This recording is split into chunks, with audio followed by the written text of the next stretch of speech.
Flat ಪೂರಿಗಳನ್ನು ತಗೊಳ್ಳಿ. ಅದ್ರ ಮೇಲೆ ಈ ಥರ ಪೊಟ್ಯಾಟೋನ ಸ್ಮ್ಯಾಶ್ ಮಾಡಿರೋದನ್ನು ಹಾಕ್ಕೊಳ್ಳಿ. ನಿಮ್ಗೆ ಎಷ್ಟು ಖಾರ ಬೇಕೋ ಅಷ್ಟು ರೆಡ್ ಚಿಲ್ಲಿ ಪೌಡರ್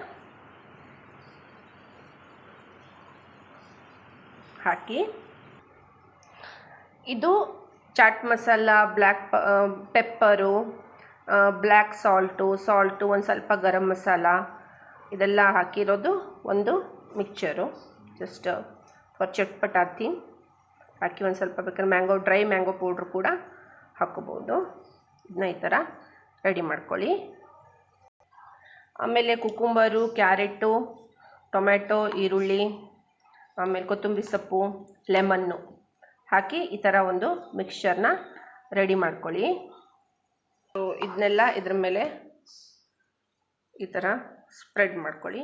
ಎಷ್ಟು ಬೇಕೋ ಅಷ್ಟು. ನಿಮ್ಗೆ ಜಾಸ್ತಿ ಫಿಲ್ಲಿಂಗ್ ಬೇಕು ಅಂತಂದರೆ ನೀವು ಸ್ವಲ್ಪ ಜಾಸ್ತಿ ಹಾಕ್ಕೋಬೋದು. ಸೊ ಇದನ್ನೆಲ್ಲ ಈ ಥರ ಫಿಲ್ ಮಾಡ್ಕೊಳ್ಳಿ.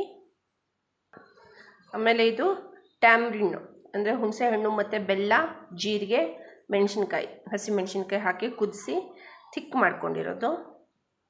ಸೊ ಅದು ನಿಮ್ಗೆ ಎಷ್ಟು ಬೇಕೋ ಅಷ್ಟು ಹಾಕ್ಕೊಳ್ಳಿ. ಸ್ವಲ್ಪ ಖಟ್ಟ ಮಿಟ್ಟ ಇರುತ್ತೆ. ಸ್ವಲ್ಪ ಜಾಸ್ತಿ ಹುಳಿ ಬೇಕು ಅಂದರೆ ಜಾಸ್ತಿ ಹಾಕ್ಕೋಬೋದು. ಸೊ ಇದಿಷ್ಟು ಹಾಕ್ಕೊಳ್ಳಿ. ಆಮೇಲೆ ಇದ್ರ ಮೇಲೆ ಭುಜಿಯಾ ಸೇವ್ ಹಾಕ್ಕೊಳ್ಳಿ. ಸೊ ರೆಡಿ ನಮ್ಮ ಸೇವ್ ಪುರಿ ಪ್ಲೇಟ್.